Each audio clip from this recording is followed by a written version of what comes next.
اعوذ باللہ من الشیطان الرجیم بسم اللہ الرحمن الرحیم۔ حضرت عبداللہ بن مسعود رضی تعالیٰ عنہ روایت کرتے ہیں کہ رسول اللہ صلی اللہ علیہ وسلم نے ارشاد فرمایا، جو شخص قرآن کریم کا ایک حروف پڑھے اس کے لیے ایک حروف کے بدلے ایک نیکی ہے، اور ایک نیکی کا اجر 10 نیکی کے برابر ملتا ہے۔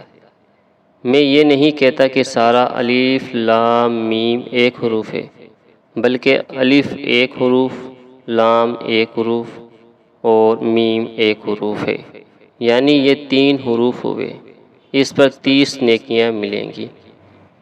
دوستو، اس ویڈیو کو صدقہ جاریہ کی نیت سے اپنے دوستوں کو، اپنے رشتہ داروں کو ضرور شیئر کر دیجئے گا، صدقہ جاریہ کی نیت سے کریے گا۔ اللہ آپ کو اس کو ثواب اجر عطا فرمائیں گے۔ جزاک اللہ خیر۔